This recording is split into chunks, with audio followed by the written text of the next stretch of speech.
Have you ever field कि दुनिया में हर किसी के पास बात करने के लिए कोई ना कोई होता है। Someone to laugh with, someone to share little moments with, लेकिन आपके पास सिर्फ अपनी खामोशी होती है। मैं कभी कभी ऐसे ही फील करती थी। I used to look at other people and wonder why does friendship look so easy for everyone else, while for me it always felt temporary। और शायद यही सवाल मेरी कहानी की शुरुआत था। Today I want to share my real story। ये सिर्फ दोस्ती की स्टोरी नहीं है। This is a story of attachment, loneliness, overthinking and finally peace। कभी कभी जो चीज़ हमें कमी लगती है, वक्त के साथ वही हमारी सबसे बड़ी स्ट्रेंथ बन जाती है। लेकिन मुझे ये समझने में बहुत वक्त लगा, because some lessons come only after pain. मेरे चाइल्डहुड में मेरे फ्रेंड्स थे और मेरी फ्रेंड्स मोस्टली गर्ल्स ही होती थी। उनके साथ हंसना, बातें करना, स्कूल के छोटे छोटे मोमेंट्स शेयर करना बहुत नेचुरल लगता था। लाइक एवरी चाइल्ड, मुझे भी लगता था कि ये फ्रेंडशिप हमेशा रहेगी। At that age I trusted very easily, क्योंकि बचपन का दिल बहुत साफ होता है। लेकिन बचपन एक और चीज़ भी नहीं समझता कि हर रिश्ता परमानेंट नहीं होता। फिर एक दिन मेरी लाइफ चेंज हुई। आई चेंज माई स्कूल और बिना समझे मैंने अपनी पहली फ्रेंडशिप को धीरे धीरे खो दिया। उस वक्त मैं इतनी छोटी थी कि मुझे समझ ही नहीं आई कि सिर्फ स्कूल चेंज होने से रिलेशनशिप्स भी चेंज हो सकते हैं। धीरे धीरे बातें कम हो गई और फिर एक दिन वो फ्रेंडशिप सिर्फ याद बनकर रह गई। Sometimes people don't leave loudly, they leave silently। New school में मेरे 2 से 3 फ्रेंड्स बने। For some time everything felt normal again। मैं स्कूल जाती थी, पढ़ाई करती थी और एक सिंपल लाइफ जीती थी। I belong to a simple middle class family और हमारी लाइफ हमेशा सिंप्लिसिटी से भरी रही। हम अननेसेसरी चीज़ों के पीछे नहीं भागते थे। इंस्टेड हम छोटी छोटी ब्लेसिंग्स में खुशी ढूंढ लेते थे। लेकिन मुझे तब तक ये नहीं पता था कि असली स्ट्रगल अभी शुरू भी नहीं हुई थी। लेकिन एक चीज़ थी जो शायद मुझे दूसरों से थोड़ा डिफरेंट बनाती थी। सिंस चाइल्डहुड मेरा नेचर काफ़ी सेंसिटिव था। मैं दोस्ती को सिर्फ नॉर्मल रिलेशन की तरह नहीं देखती थी। I give friendship a very special place in my heart. जब भी मैं किसी को अपनी फ्रेंड मानती थी, आई trusted them deeply and care for them sincerely. शायद इसीलिए मैं छोटी छोटी बातों को भी दिल पर ले लेती थी। Whenever one of my friends become upset with me, चाहे रीज़न कितनी भी छोटी क्यों ना हो, it affected me a lot। मैं बार बार सोचती रहती थी, मैंने क्या गलती की या वो मुझसे नाराज़ क्यों है। कभी कभी इतना ओवरथिंक करती थी कि मेरी आंखों में आंसू आ जाते थे। At that age, even silence from a friend felt heavy। बचपन में हम इमोशंस को समझने से ज़्यादा महसूस करते हैं। जैसे जैसे मैं बड़ी होती गई, I started noticing something else too. कभी कभी कुछ लोग सामने बहुत अच्छे लगते हैं, लेकिन पीठ पीछे उनकी बातें अलग होती हैं। जब मुझे पता चला कि कोई मेरे बारे में बातें कर रहा है, it hurt. Not because of their words only, but because trust slowly started breaking। तब मुझे पहली बार समझ आई कि हर मुस्कुराहट दोस्ती नहीं होती। वक्त गुजरता गया और लाइफ फिर से चेंज होने लगी। इवेंचुअली मैंने स्कूल छोड़ दिया और धीरे धीरे मेरी सब फ्रेंडशिप्स भी फेड होने लगी। No daily talks, no regular messages, no shared routines. जो लोग कभी डेली लाइफ का पार्ट लगते थे, they slowly becoming distant memories.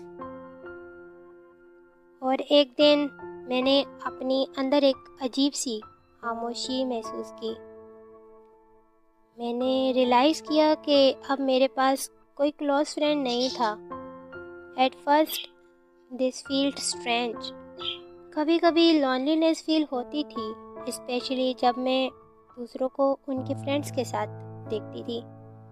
I wonder if I was missing something important, या शायद मेरी लाइफ में कोई कमी थी। लेकिन उस वक्त मुझे अभी बहुत कुछ समझना बाकी था। उस वक्त मेरे लिए नो फ्रेंड्स का मतलब सिर्फ अकेला होना नहीं था। It also meant having more time with my own thoughts. और कभी कभी ये थॉट्स बहुत लाउड हो जाते थे। मैं दूसरों को देखती थी, उनके ग्रुप चैट्स, उनकी आउटिंग्स, उनके laughter, and I quietly wonder if life field easier when you had many people around you. कभी कभी कंपैरिजन खामोशी से दिल में जगह बना लेता है। मेरे आसपास लोगों के फ्रेंड्स हैं और मैं अक्सर देखती थी कि वो एक दूसरे से कितनी कंफर्टेबली बात करते हैं, टाइम स्पेंड करते हैं और अपनी छोटी बड़ी बातें शेयर करते हैं। Watching that sometimes made me think, क्या मुझे भी ऐसे फ्रेंडशिप चाहिए? I questioned myself many times, लेकिन हर सवाल का जवाब तुरंत नहीं मिलता। जैसे जैसे वक्त गुजरा, मैंने एक और चीज़ नोटिस की कि जब भी मैं किसी नए पर्सन से फ्रेंडशिप बनाने का सोचती, I naturally become careful, not because I hated people, बल्कि इसलिए क्योंकि ट्रस्ट मेरे लिए बहुत वैल्यूबल हो चुका था। मैं जल्दी किसी को अपनी पर्सनल स्पेस में आने नहीं देती थी। शायद मैं पहले से ज़्यादा समझदार हो रही थी। कभी कभी मुझे पता चलता कि कुछ लोग मेरे बारे में पीठ पीछे बातें करते हैं। They smiled in front of me, लेकिन उनकी सोच कुछ और होती थी। पहले ऐसी चीज़ें मुझे बहुत हर्ट करती थी, लेकिन धीरे धीरे मैंने एक इम्पॉर्टेंट लेसन सीखा। हर फ्रेंडली फेस सच्चा दोस्त नहीं होता। उस रियलाइजेशन ने मेरी सोच बदलना शुरू कर दी। I stop forcing connections. मैं हर नए इंसान को इम्प्रेस करने या हर रिलेशनशिप को होल्ड करने की कोशिश नहीं करती थी। Slowly I learned that not every bond deserves your energy, time and emotions. कभी कभी डिस्टेंस भी पीस देती है। फिर मैंने अपने आप से एक सिंपल क्वेश्चन पूछा, क्या हैप्पीनेस सिर्फ फ्रेंड्स होने से मिलती है? पहले मुझे लगता था शायद आंसर यस होगा, लेकिन जितना ज़्यादा मैंने लाइफ ऑब्जर्व की, उतना ही मुझे समझ आया कि हैप्पीनेस का सोर्स हर पर्सन के लिए डिफरेंट होता है। और यहीं से मेरी थिंकिंग बदलना शुरू हुई। I started understanding the difference between being alone and being lonely. अकेला होना हमेशा लोनली होना नहीं होता। मैंने देखा कि कुछ लोग बहुत फ्रेंड्स के साथ भी अंदर से एम्पटी फील करते हैं, और कुछ लोग सिंपल लाइफ जी कर भी पीसफुल होते हैं। उस दिन मुझे लगा शायद प्रॉब्लम अकेलापन नहीं थी, प्रॉब्लम शायद मेरा फियर थी। Fear of missing out, fear of being different, fear of not fitting in. मैं दूसरों की लाइफ देखकर अपनी लाइफ को मेजर कर रही थी, लेकिन हर इंसान की जर्नी अलग होती है। कंपैरिजन ने मुझे कभी पीस नहीं दी और फिर मैंने कंपैरिजन छोड़ना शुरू किया। जब मैंने दूसरों से कंपेयर करना कम किया, I started noticing the blessings already present in my life. मुझे रियलाइज़ हुआ कि मेरे पास सब कुछ नहीं था, लेकिन जो था वो भी बहुत वैल्यूबल था। Sometimes we search so much outside that we forget what already exists inside our own world. वक्त धीरे धीरे मेरी नज़र बदल रहा था। For the first time, I stopped asking, why do I have no friends? Instead, I asked a different question, what truly makes me happy? और शायद यही वो मोमेंट था जहाँ मेरी स्टोरी लॉनलीनेस से पीस की तरफ टर्न लेने लगी। Because sometimes answers बाहर नहीं अंदर मिलते हैं। As time passed, मेरी लाइफ धीरे धीरे बदल रही थी। I was no longer asking the same question I used to ask before. Friendship का मीनिंग भी मेरी नज़र में चेंज हो रहा था। मैं समझने लगी थी कि कनेक्शन सिर्फ इंसानों से ही नहीं होता। Sometimes even the smallest creatures can quietly enter your heart and change your life forever.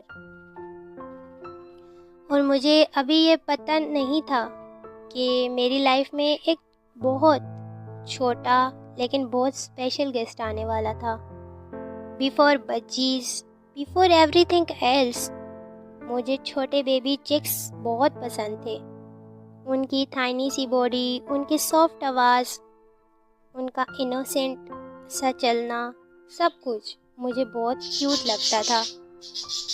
One day I got 3 little chicks. वो सिर्फ 2 से 3 दिन के बेबीज़ थे, बहुत छोटे और बहुत बहुत डिलिकेट।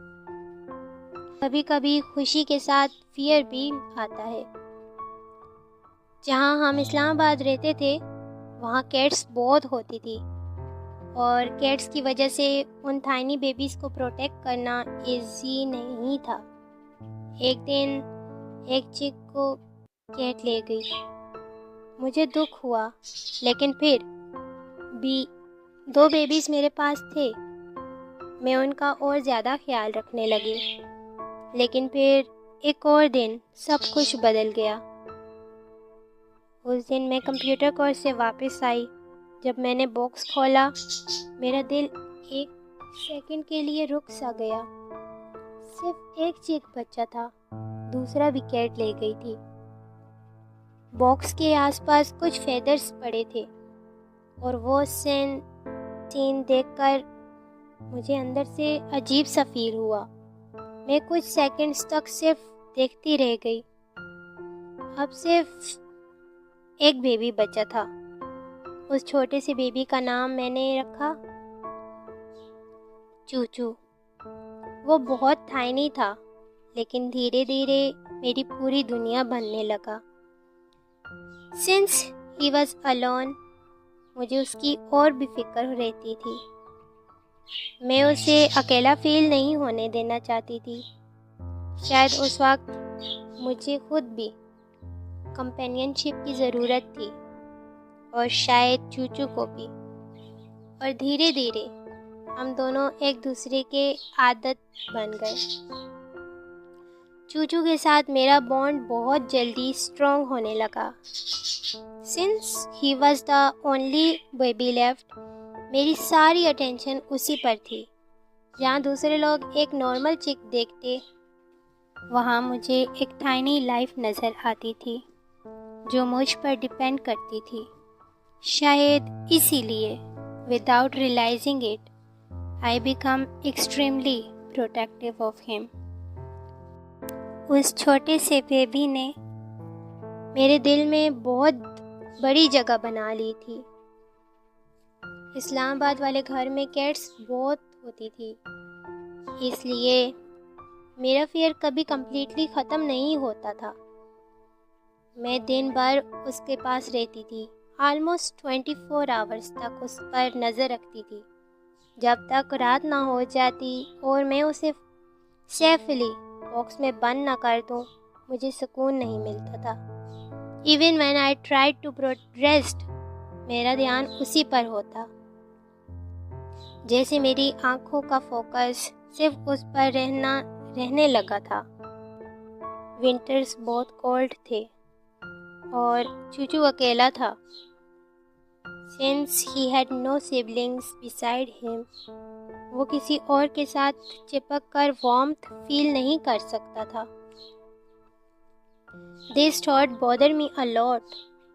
जब भी मैं कंप्यूटर कोर्स के लिए जाती, वापस आते हुए उसके लिए छोटे छोटे चीज़ें लाती, कभी वार्म ग्रास, कभी डिफरेंट बॉक्सेस, सिर्फ इसलिए कि देखूं किस चीज़ में उसे ज़्यादा वार्मथ मिलेगी। छोटी छोटी चीज़ें कभी कभी सबसे बड़ी केयर दिखाती हैं। मैं रात को बॉक्स के आसपास स्वेटर्स और वार्म क्लॉथ्स लगा देती थी, कभी अपने कभी मम्मा के। इतना कवर करती थी कि उसे सर्दी न लगे, लेकिन साथ ही बॉक्स के दोनों साइड से थोड़ा स्पेस भी रखती थी ताकि ऑक्सीजन मिलती रहे। मैं हर छोटी डिटेल सोचती थी, जिससे मेरी पूरी रिस्पॉन्सिबिलिटी उसी की सेफ्टी हो। और सच कहूँ, मेरे लिए वो सिर्फ एक चिक नहीं रहा था। मम्मा कभी कभी मुझे डांट भी देती थी क्योंकि मेरी सारी अटेंशन उसी पर रहती थी। मेरे रिलेटिव्स और घर के लोग भी कहते थे कि इतनी मेहनत का शायद कोई फ़ायदा ना हो। मेरे मामू ने भी कहा था, तुम इसे नहीं बचा पाओगी। उन्होंने खुद चिक्स खो दिए थे बिकॉज ऑफ कैट्स, लेकिन उस वक्त मेरे दिल ने हार मानने से इनकार कर दिया। मैंने अंदर ही अंदर डिसाइड कर लिया था, आई विल प्रोटेक्ट हिम, चाहे जितनी केयर लगे, जितना एफर्ट लगे। I will try my best. हर दिन के साथ चूचू थोड़ा और एक्टिव होने लगा। धीरे धीरे उसकी टाइनी मूवमेंट्स और उसकी अम्मे आवाज़ मेरे डेली रूटीन का हिस्सा बन गई। वक्त गुजरता गया और एक छोटी सी उम्मीद स्ट्रॉन्ग होती गई। फिर वो दिन आया जब ऑलमोस्ट 1 मंथ कंप्लीट होने वाला था। मेरे मामू ने पहले ही कहा था, अगर तुम इसे 1 मंथ तक बचा लो तो हम इसका बर्थडे सेलिब्रेट करेंगे। उस वक्त वो बात मजाक जैसी लगी थी, लेकिन धीरे धीरे वो एक स्वीट प्रॉमिस बन गया। और फिर वो प्रॉमिस सच हो गया। चूचू ने 1 मंथ कंप्लीट कर लिया था। मेरे लिए ये एक ह्यूज अचीवमेंट थी, because so many people had said he would not survive. Cake भी लाया गया उसकी लिटिल सेलिब्रेशन के लिए। इवन टू केक बाद में मेरे मामू के बेटे ने खा लिया खुद ही। मुझे उस बात पर गुस्सा नहीं आया, मुझे सिर्फ इतनी खुशी थी कि चूचू अभी भी मेरे साथ था। कभी कभी सेलिब्रेशन केक से नहीं, ग्रेटिट्यूड से होता है। जैसे जैसे चूचू ग्रो कर रहा था, उसका अचीवमेंट भी मेरे साथ स्ट्रॉन्ग होता जा रहा था। जब मैं उसके पास होती वो रिलैक्स रहता, लेकिन जैसे ही उसे फील होता कि मैं नज़र नहीं आ रही, वो शोर मचाना शुरू कर देता। It felt as if he always wanted to make sure I was nearby. और मुझे तब समझ आया कि अटैचमेंट सिर्फ इंसानों में नहीं होती। कभी कभी मैं उसके साथ छोटा सा गेम खेलती थी। मैं थोड़ा हाइड हो जाती और वो मुझे ढूंढने लगता। उसकी टाइनी फुटस्टेप्स और उसकी वरीड सी आवाज़ देखकर मुझे हंसी भी आती और प्यार भी। उसके साथ गुजारा हर मोमेंट सिंपल था, लेकिन मेरे लिए प्राइसलेस था। लेकिन ज़िंदगी कभी कभी सबसे खूबसूरत लम्हों के बाद इम्तिहान भी लेती है। एक दिन सब कुछ बिल्कुल नॉर्मल लग रहा था। मैं और चूचू यूजुअल तरह अपना टाइम स्पेंड कर रहे थे। वो मेरे आसपास घूम रहा था और मैं उसे देखकर खुश हो रही थी। मुझे लगने लगा था कि शायद अब सब सेफ है। शायद वो डेंजर जो मैं हर रोज़ फील करती थी धीरे धीरे दूर हो रहा है। लेकिन कभी कभी ज़िंदगी हमें तब सरप्राइज़ करती है जब हम सबसे ज़्यादा रिलैक्स होते हैं। उस दिन मैं सलाह पढ़ रही थी। नमाज के दौरान मेरा पूरा फोकस अल्लाह पर होता है, इसलिए मैंने मम्मा से कहा था कि चूचू का ध्यान रखें। गेट खुला हुआ था और चूचू यूजुअल तरह छोटा सा खेल रहा था। सब कुछ नॉर्मल था, बस कुछ सेकंड्स तक। फिर एक पल में सब बदल गया। एक कैट गेट के पास से गुजरी। उसकी नज़र सीधा चूचू पर पड़ी। सब इतनी जल्दी हुआ कि किसी को रिएक्ट करने का टाइम ही नहीं मिला। कैट एकदम से उसकी तरफ भागी। चूचू ने बचने की कोशिश भी मुश्किल से की। वो सीधा मेरी तरफ भागा, जैसे उसे लगता हो कि मैं उसे बचा लूँगी। और उस पल मेरी बॉडी फ्रीज हो गई। मैं हिल नहीं पाई। मेरे मुंह से सिर्फ एक आवाज़ निकली, मम्मा। बस इतनी ही। मम्मा भागी, लेकिन तब तक कैट चूचू को पकड़ चुकी थी। वो उसे लेकर घर के पास वाली छत की तरफ चली गई। सब कुछ मेरी आंखों के सामने हुआ और फिर भी मैं कुछ नहीं कर पाई।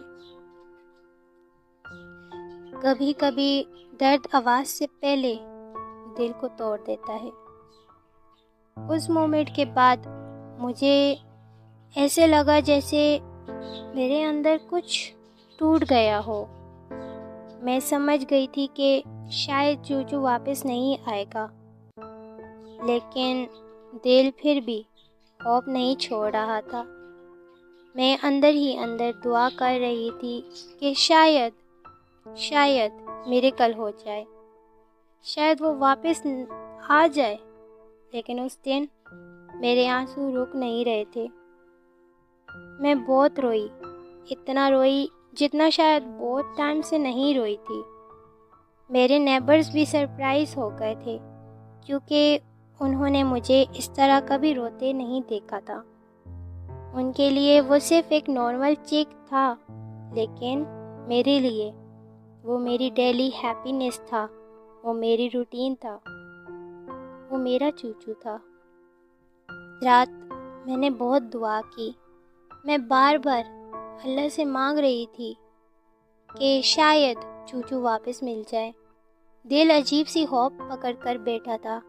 कभी कभी मुझे उसकी थाइनी आवाज़ तक फील होती थी, जैसे वो आस पास हो। लेकिन वक्त ने धीरे से एक और लेसन सिखाया। कुछ लॉसेस इसे ऐसे होते हैं जिनके आंसर नहीं मिलते, बस उनके साथ जीना सीखना पड़ता है। चूचू वापस नहीं आया और धीरे धीरे मुझे एक्सेप्ट करना पड़ा कि कुछ चैप्टर्स चाहे कितने प्रेशियस क्यों ना हो, एक दिन ख़त्म हो जाते हैं। लेकिन कहानी अभी ख़त्म नहीं हुई थी।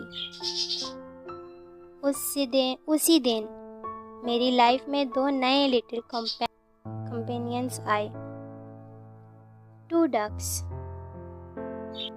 मैंने उनका नाम रखा स्पाइडर एंड स्माइली।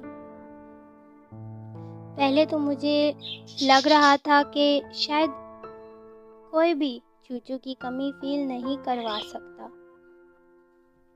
और सच कहूँ कोई उसकी एग्जैक्ट जगह भी नहीं ले सकता था। लेकिन हीलिंग हमेशा सेम फॉर्म में नहीं आती। धीरे धीरे स्पाइडर और स्माइली मेरे साथ अटैच होने लगे। मैं उनका भी वैसे ही ख्याल रखती थी जैसे चूचू का रखती थी। उन्हें खाना देना, उनकी केयर करना, उनके साथ वक्त स्पेंड करना, ये सब मेरी लाइफ का नेचुरल पार्ट बन गया। मम्मा कभी कभी कहती थी शायद अब ये तुम्हारी चूचू की जगह भर रहे हैं, और सच में उनका बॉन्ड मेरे साथ अनयूजुअल था। जब मैं उनके पास से उठती या किसी और जगह जाती, वो मेरे पीछे पीछे आने की कोशिश करते। इवन मेरी नानी भी हैरान हो जाती थी। वो कहती इतनी अटैचमेंट भी होती है। तब मुझे समझ आया लव लैंग्वेज सिर्फ वर्ड्स नहीं होते। फिर एक दिन लाइफ ने फिर एक डिफ़िकल्ट टर्न लिया। फैमिली सर्कमस्टेंसेस की वजह से स्पाइडर और स्माइली को टेम्परेली किसी और को देना पड़ा। मुझे कहा गया कि बाद में वापस ले लेंगे। मैं ये बात सुन तो रही थी, लेकिन दिल के अंदर एक अजीब सी फियर ऑलरेडी था। कभी कभी दिल पहले ही सच समझ लेता है। जब उन्हें ले जाया जा रहा था, मैं उन्हें बास्केट में लेकर बाहर आई। जब तक वो मेरे हाथ में थे वो काम थे, लेकिन जैसे ही उन्हें किसी और के हाथ में दिया गया, दोनों एकदम से खड़े हो गए और मेरी तरफ देखकर आवाज़ें करने लगे, जैसे वो कह रहे हों मत जाने दो। और उस पल मेरे दिल फिर भर आया। वक्त गुजरा, लेकिन स्पाइडर और स्माइली वापस नहीं मिले। उनकी याद भी मेरे साथ रह गई, बिल्कुल चूचू की तरह। लेकिन इस बार एक चीज़ डिफरेंट थी। I was slowly becoming stronger. Loss अब भी हर्ट करता था, लेकिन मैं समझने लगी थी कि लव का मतलब कभी कभी लेटिंग गो भी होता है। और फिर मेरी लाइफ में एक नया चैप्टर शुरू हुआ। मामा ने मुझे एक कैश दिया लेकर, और फिर मुझे बेबी बजीज मिले, tiny, innocent and full of life. इस बार मैंने उन्हें सिर्फ पेट की तरह नहीं देखा। I raised them from babies, watched them grow, and slowly they become part of my heart. आज मेरे पास मेरी मम्मा हैं, मेरे बजीज हैं, और एक सिंपल पीसफुल लाइफ है। अब मैं समझ चुकी हूँ I may not have many human friends, लेकिन इसका मतलब ये नहीं कि मेरी लाइफ एम्प्टी है। Sometimes peace, love, family and a few genuine hearts are enough.